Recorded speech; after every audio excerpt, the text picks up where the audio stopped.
ಇವತ್ತಿನ ಕ್ಲಾಸಲ್ಲಿ ನಾವು ಕನ್ಸ್ಟ್ರಕ್ಷನ್ ಚಾಪ್ಟರ್ ಅಲ್ಲಿ ಎಕ್ಸರ್ಸೈಸ್ 6.1 ಮೇಲಿನ ಕಂಟಿನ್ಯೂಡ್ ಪಾರ್ಟ್ ಅನ್ನ ಮಾಡ್ಕೊಳ್ತಾ ಹೋಗೋಣ. 7th ಕ್ವೆಶ್ಚನ್ ಈ ರೀತಿ ಕೇಳಿದ್ದಾರೆ.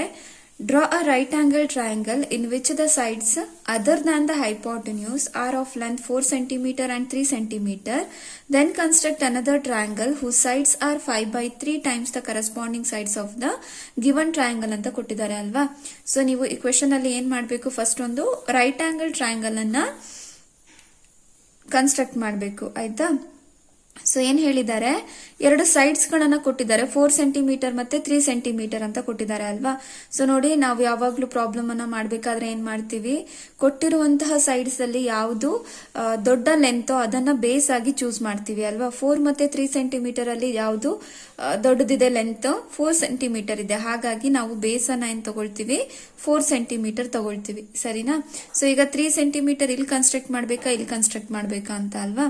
ಸೊ ನೋಡಿ, ಅದರ್ ದನ್ ಹೈಪೋಟೆನ್ಯೂಸ್ ಅಂತ ಕೊಟ್ಟಿದ್ದಾರೆ, ಹಾಗಾಗಿ ಇದನ್ನ ನಾವು 3 cm ಗೆ ಚೂಸ್ ಮಾಡ್ಲಿಕ್ಕಿಲ್ಲ. ಇಲ್ಲಿ 3 cm ಅನ್ನ ಕನ್ಸ್ಟ್ರಕ್ಟ್ ಮಾಡಿದ್ರೆ ಆಯ್ತು. ಅರ್ಥ ಆಗ್ತಿದೆ ಅಲ್ವಾ. ಸೊ ನೆಕ್ಸ್ಟ್ ಏನ್ ಮಾಡ್ತೀರಿ, ಇದಕ್ಕೆ ಸಿಮಿಲರ್ ಆಗಿ ಇನ್ನೊಂದು ಟ್ರಯಾಂಗಲ್ ಅನ್ನ ನೀವು 5/3 ರೇಷಿಯೋದಲ್ಲಿ ಕನ್ಸ್ಟ್ರಕ್ಟ್ ಮಾಡಿದ್ರೆ ಪ್ರಾಬ್ಲಮ್ ಕಂಪ್ಲೀಟ್ ಆಗುತ್ತೆ. ಸರಿನಾ. ಸೊ ಫಸ್ಟ್ ಏನ್ ಮಾಡೋಣ, ನಾವು 4 cm ಒಂದು ಲೈನ್ ಸೆಗ್ಮೆಂಟ್ ಅನ್ನ ಡ್ರಾ ಮಾಡ್ಕೊಳ್ಳೋಣ. ಸೊ ಇದಕ್ಕೆ ಎ ಮತ್ತೆ ಬಿ ಅಂತ ಹೆಸರು ಕೊಡ್ತೀನಿ. ಇದೆಷ್ಟಿದೆಪ್ಪ, 4 cm ಇದೆ. ಆಯ್ತಾ. ಕ್ವೆಶ್ಚನ್ ಅಲ್ಲಿ ರೈಟ್ ಆಂಗಲ್ ಅನ್ನ ಕನ್ಸ್ಟ್ರಕ್ಟ್ ಮಾಡ್ಲಿಕ್ಕೆ ಹೇಳಿದ್ದಾರೆ ಅಲ್ವಾ, ಹಾಗಾಗಿ ಎ ಪಾಯಿಂಟ್ ಅಲ್ಲಿ ನಾವು ಫಸ್ಟ್ ಒಂದು ರೈಟ್ ಆಂಗಲ್ ಅನ್ನ ಕನ್ಸ್ಟ್ರಕ್ಟ್ ಮಾಡ್ಕೊಳ್ಳೋಣ. ಆಯ್ತಾ. ನಿನ್ನೆ ಕ್ಲಾಸ್ ಅಲ್ಲಿ ನಾನು ಯಾವ ರೀತಿಯಲ್ಲಿ 90 ಡಿಗ್ರಿನ ಕನ್ಸ್ಟ್ರಕ್ಟ್ ಮಾಡೋದು ಅನ್ನೋದನ್ನ ಹೇಳ್ಕೊಟ್ಟಿದ್ದೆ ಅಲ್ವಾ. ಸೊ ನೋಡಿ, ಯಾವ ರೀತಿ ಮಾಡ್ತೀರಿ, ಒಂದ್ಸಲ ಕಂಪಸ್ ಅನ್ನ ಅಡ್ಜಸ್ಟ್ ಮಾಡ್ಕೊಳ್ಳಿ. ಪಾಯಿಂಟ್ ಎ ಇಂದ ಒಂದು ಆರ್ಕ್ ಅನ್ನ ಡ್ರಾ ಮಾಡ್ಕೊಳ್ಳಿ. ಈ ರೀತಿ ಆರ್ಕ್ ಅನ್ನ ಡ್ರಾ ಮಾಡಾದ್ಮೇಲೆ ಈ ಪಾಯಿಂಟ್ ಅಲ್ಲಿ ಕಂಪಸ್ ಅನ್ನ ಇಟ್ಕೊಂಡು ಒಂದು ಆರ್ಕ್ ಅನ್ನ ಕಟ್ ಮಾಡಿ, ಅದು 60 ಡಿಗ್ರಿ ಆಗಿರುತ್ತೆ. ನೆಕ್ಸ್ಟ್ ಸೇಮ್ ಮೆಜರ್ ಎಲ್ಲ ಇಟ್ಕೊಂಡು ಇನ್ನೊಂದು ಆರ್ಕ್ ಅನ್ನ ಕಟ್ ಮಾಡ್ತೀರಿ, ಅದು 120 ಡಿಗ್ರಿ ಆಗಿರುತ್ತೆ. ಈಗ 60 ಡಿಗ್ರಿಯಿಂದ ಒಂದು ಆರ್ಕ್ ಅನ್ನ ಕಟ್ ಮಾಡ್ತೀರಿ, ನೆಕ್ಸ್ಟ್ 120 ಡಿಗ್ರಿಯಿಂದ ಇನ್ನೊಂದು ಆರ್ಕ್ ಅನ್ನ ಈ ರೀತಿ ಕಟ್ ಮಾಡ್ತೀರಿ. ಆಯ್ತಾ. ಈ ಎರಡು ಆರ್ಕ್ಗಳು ಎಲ್ಲಿ ಕೋಇನ್ಸೈಡ್ ಆಗಿರ್ತವೋ ಅದೇನಾಗಿರುತ್ತೆ, 90 ಡಿಗ್ರಿ ಕನ್ಸ್ಟ್ರಕ್ಟ್ ಆಗಿರುತ್ತೆ. ಓಕೆನಾ. ನೋಡಿ, ಕರೆಕ್ಟ್ ಆಗಿ 90 ಡಿಗ್ರಿ ಇದೆ. ಆಯ್ತಾ. ಆದ್ಮೇಲೆ ಇನ್ನೊಂದು ಸೈಡಿನ ಲೆಂತ್ ಅನ್ನ ಕೊಟ್ಟಿದ್ದಾರೆ, ಅವರು 3 cm ಅಂತ ಕೊಟ್ಟಿದ್ದಾರೆ. ಬಟ್ 3 cm ಏನಾಗಿರ್ಬೇಕು, ಅದರ್ ದನ್ ಹೈಪೋಟೆನ್ಯೂಸ್ ಆಗಿರ್ಬೇಕು. ಹಾಗಾಗಿ ಈ ಸೈಡ್ ಅನ್ನ 3 cm ಗೆ ನೀವು ಚೂಸ್ ಮಾಡ್ಲಿಕ್ಕಿಲ್ಲ. ಆಯ್ತಾ.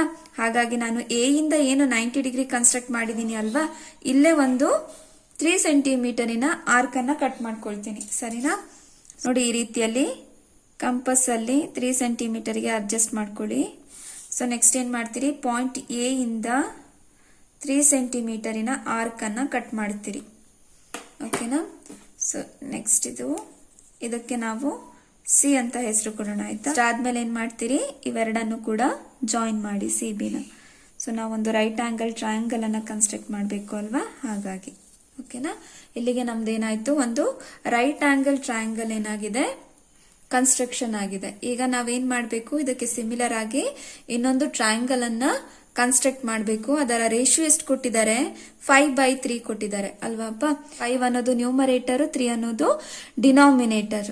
ಸೊ ನೋಡಿ, ಯಾವಾಗ್ಲೂ ನಮಗೆ ಟ್ರಯಾಂಗಲ್ ಕನ್ಸ್ಟ್ರಕ್ಟ್ ಆಗೋದು ಯಾವ್ದ್ರ ಮೇಲೆ ಡಿಪೆಂಡ್ ಆಗಿರುತ್ತಪ್ಪ, ನ್ಯೂಮರೇಟರ್ ಮೇಲೆ ಡಿಪೆಂಡ್ ಆಗಿರುತ್ತೆ ಅಲ್ವಾ. ಸೊ ನ್ಯೂಮರೇಟರ್ ಡಿನಾಮಿನೇಟರ್ ಕಿಂತ ದೊಡ್ಡ ಇತ್ತು ಅಂತ ಅಂದ್ರೆ ಟ್ರಯಾಂಗಲ್ ಹೊರಗಡೆ ಕನ್ಸ್ಟ್ರಕ್ಟ್ ಆಗುತ್ತೆ. ಓಕೆನಾ. ಅಥವಾ ದೊಡ್ಡದು ಕನ್ಸ್ಟ್ರಕ್ಟ್ ಆಗುತ್ತೆ ಟ್ರಯಾಂಗಲ್.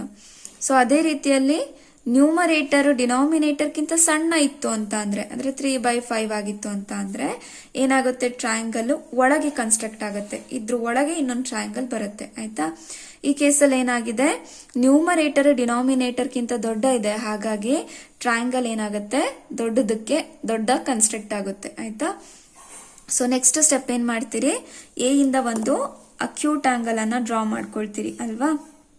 ಈ ರೀತಿ ಒಂದು ಅಕ್ಯೂಟ್ ಆಂಗಲ್ ಅನ್ನ ಡ್ರಾ ಮಾಡ್ಕೊಳ್ಳಿ. ಸೊ ಅಕ್ಯೂಟ್ ಆಂಗಲ್ ಅಂತ ಅಂದ್ರೆ ಏನಪ್ಪಾ, ಲೆಸ್ ದನ್ 90 ಡಿಗ್ರಿ ಇರಬೇಕು. ಆಯ್ತಾ. ಸೊ ನೆಕ್ಸ್ಟ್ ಸ್ಟೆಪ್ ಏನು, ಸೈಡಿನ ರೇಷಿಯೋ ಯಾವ್ದಪ್ಪ, 5 ಮತ್ತೆ 3 ಅಲ್ವಾ. 5 ಮತ್ತೆ 3 ಅಲ್ಲಿ ದೊಡ್ಡದು ಯಾವುದು, 5 ದೊಡ್ಡದು. ಹಾಗಾಗಿ ನಾವು ಏನು ಲೈನ್ ಅನ್ನ ಡ್ರಾ ಮಾಡ್ಕೊಂಡಿದೀವಿ ಅಲ್ವಾ, ಈ ಲೈನ್ ಅನ್ನ 5 ಈಕ್ವಲ್ ಪಾರ್ಟ್ ಆಗಿ ನಾವೇನ್ ಮಾಡ್ಬೇಕು, ಡಿವೈಡ್ ಮಾಡ್ಬೇಕು. ಆಯ್ತಾ. ಸೊ ಡಿವೈಡ್ ಮಾಡ್ಲಿಕ್ಕೆ ಕಂಪಸ್ ಅನ್ನ ಒಂದ್ಸಲ ಈ ರೀತಿ ಅಡ್ಜಸ್ಟ್ ಮಾಡ್ಕೊಳ್ತೀರಿ. ಆಯ್ತಾ. ಸೊ ಅಡ್ಜಸ್ಟ್ ಮಾಡ್ಕೊಂಡು ನೋಡಿ, ಎ ಪಾಯಿಂಟ್ ಇಂದ ಆರ್ಕ್ ಅನ್ನ ಕಟ್ ಮಾಡ್ಕೊಳ್ತಾ ಬನ್ನಿ. 1 2 3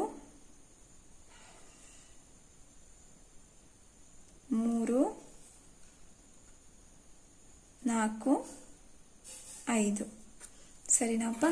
ಸೊ ಇದಕ್ಕೆ ಒಂದೊಂದು ಹೆಸರು ಕೊಡೋಣ. ನಾವು ಎ ಅಂತ ತಗೊಂಡಿದ್ದೀವಲ್ವಾ, A1 A2 A3 A4 A5 ಅಂತ ತಗೊಳ್ತೀನಿ. ನೆಕ್ಸ್ಟ್ ಸ್ಟೆಪ್ ಅಲ್ಲಿ ಏನ್ ಮಾಡ್ತೀರಿ ಅಪ್ಪ, ಡಿನಾಮಿನೇಟರ್ ಅನ್ನ ನೋಡ್ಬೇಕು. ಆಯ್ತಾ, ಡಿನಾಮಿನೇಟರ್ ಅಲ್ಲಿ ಏನಿದೆ 3 ಇದೆ ಅಲ್ವಾ, ಹಾಗಾಗಿ A3 ನ B ಜೊತೆಗೆ ಜಾಯಿನ್ ಮಾಡ್ತೀರಿ. ಆಯ್ತಾ, ಅಕಸ್ಮಾತ್ ಡಿನಾಮಿನೇಟರ್ ಅಲ್ಲಿ 5 ಇತ್ತು ಅಂತ ಅಂದ್ರೆ A5 ಅನ್ನ B ಜೊತೆಗೆ ಜಾಯಿನ್ ಮಾಡ್ಬೇಕಿತ್ತು. ಆಯ್ತಾ, ಇಲ್ಲಿ 3 ಇರೋದ್ರಿಂದ A3 ನ ಏನ್ ಮಾಡ್ತೀರಿ, B ಜೊತೆಗೆ ಈ ರೀತಿಯಲ್ಲಿ ಜಾಯಿನ್ ಮಾಡ್ತೀರಿ.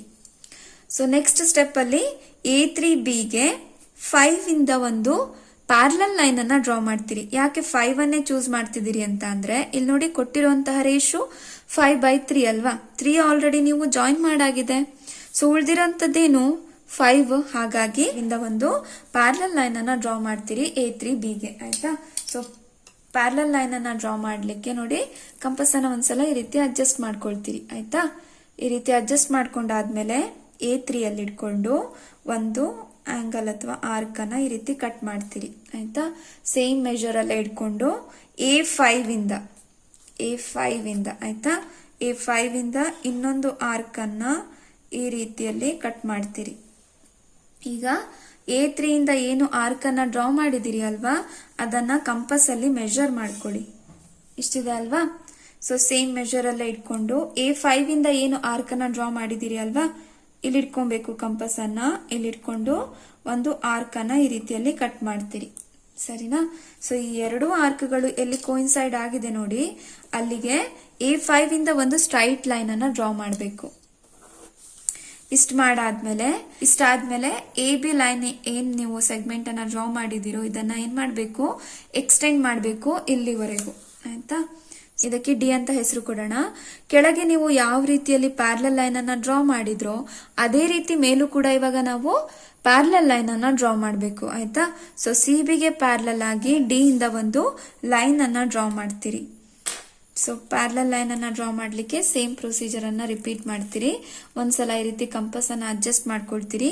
B ಪಾಯಿಂಟ್ ಇಂದ ಒಂದು ಆಂಗಲ್ ಅಥವಾ ಆರ್ಕ್ ಅನ್ನ ಡ್ರಾ ಮಾಡ್ಕೊಳ್ತೀರಿ. ಆಯ್ತಾ, ಸೊ ಸೇಮ್ ಮೆಜರ್ ಅಲ್ಲೇ ಇಟ್ಕೊಂಡು ಡಿ ಇಂದ ಇನ್ನೊಂದು ಆರ್ಕ್ ಅನ್ನ ಈ ರೀತಿಯಲ್ಲಿ ಡ್ರಾ ಮಾಡ್ಕೊಳ್ತೀರಿ. ಸೊ ಈಗ B ಇಂದ ಏನ್ ಆರ್ಕ್ ಅನ್ನ ಡ್ರಾ ಮಾಡಿದಿರೋ ಅದನ್ನ ಕಂಪಸ್ ಅಲ್ಲಿ ಈ ರೀತಿಯಲ್ಲಿ ಮೆಜರ್ ಮಾಡ್ಕೊಳ್ಳಿ.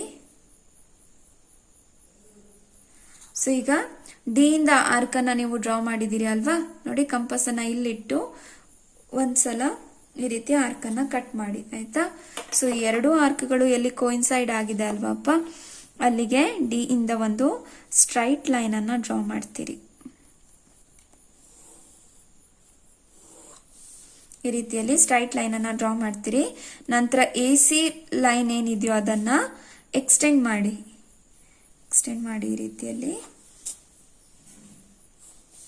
ಸೊ ಇದಕ್ಕೆ E ಅಂತ ಹೆಸರು ಕೊಡೋಣ. ಆಯ್ತಾ, ಸೊ ಇಲ್ಲಿಗೆ ನಮ್ದು ಕನ್ಸ್ಟ್ರಕ್ಷನ್ ಮುಗೀತು. ಸೊ ಇಲ್ಲಿ ನಾವು ಏನ್ ಕನ್ಸ್ಟ್ರಕ್ಟ್ ಮಾಡಿದಂಗಾಯ್ತು, ಟ್ರಯಾಂಗಲ್ CABಗೆ ಒಂದು ಸಿಮಿಲರ್ ಟ್ರಯಾಂಗಲ್ EAD ನ ನಾವು ಕನ್ಸ್ಟ್ರಕ್ಟ್ ಮಾಡಿದಂಗೆ ಆಯ್ತು. ಆಯ್ತಾ, ಇಲ್ಲಿಗೆ ಕ್ವೆಶನ್ ಕಂಪ್ಲೀಟ್ ಆಯ್ತು. ಸರಿನಾಪ್ಪ. ನೋಡಿ, ಸ್ಟೆಪ್ಸ್ ಆಫ್ ಕನ್ಸ್ಟ್ರಕ್ಷನ್ ಅನ್ನ ನಾನು ಮತ್ತೆ ಇಲ್ಲಿ ಬರ್ಸ್ಲಿಕ್ಕೆ ಹೋಗೋದಿಲ್ಲ. ಆಲ್ರೆಡಿ ನಾನು 5 ಪ್ರಾಬ್ಲಮ್ಸಿಗೆ ಯಾವ ರೀತಿ ಸ್ಟೆಪ್ಸ್ ಆಫ್ ಕನ್ಸ್ಟ್ರಕ್ಷನ್ ಅನ್ನ ಬರಿಬೇಕು ಅನ್ನೋದನ್ನ ಹೇಳ್ಕೊಟ್ಟಿದ್ದೀನಿ, ಹಾಗಾಗಿ ಮತ್ತೆ ರಿಪೀಟ್ ಮಾಡಲ್ಲ. ಆಯ್ತಾ, ಅದೇ ರೀತಿ ಜಸ್ಟಿಫಿಕೇಶನ್ ಅಲ್ವಾ, ಜಸ್ಟಿಫಿಕೇಶನ್ ಫಸ್ಟ್ ಪ್ರಾಬ್ಲಮ್ಗೆ ನಾನು ಮಾಡಿಸಿದ್ದೀನಿ. ಸೇಮ್ ಪ್ರೊಸೀಜರ್ ಅನ್ನ ಎಲ್ಲಾ ಪ್ರಾಬ್ಲಮ್ಸ್ಗಳಿಗೂ ರಿಪೀಟ್ ಮಾಡ್ತಾ ಬರ್ತೀರಿ. ಆಯ್ತಾ, ಸೊ ಇಲ್ಲಿಗೆ ಈ ಎಕ್ಸರ್ಸೈಸ್ ಕಂಪ್ಲೀಟ್ ಆಯ್ತು. ನಾಳೆಯಿಂದ ನಾವು ನೆಕ್ಸ್ಟ್ ಎಕ್ಸರ್ಸೈಸ್ ಅನ್ನ ಸ್ಟಾರ್ಟ್ ಮಾಡ್ಕೊಳ್ಳೋಣ. ಆಯ್ತಾ, ನನ್ನ ಕ್ಲಾಸಸ್ ಕೂಡ ನಿಮಗೆ ಅರ್ಥ ಆಗ್ತಾ ಇದ್ರೆ, ಯೂಸ್ಫುಲ್ ಅಂತ ಅನಿಸ್ತಿದ್ರೆ ನನ್ನ ಚಾನಲ್ ಅನ್ನ ಸಬ್ಸ್ಕ್ರೈಬ್ ಮಾಡಿ, ನಿಮ್ಮ ಫ್ರೆಂಡ್ಸ್ ಜೊತೆ ಕೂಡ ಶೇರ್ ಮಾಡಿ ಮಕ್ಕಳೇ. ಸರಿನಪ್ಪ.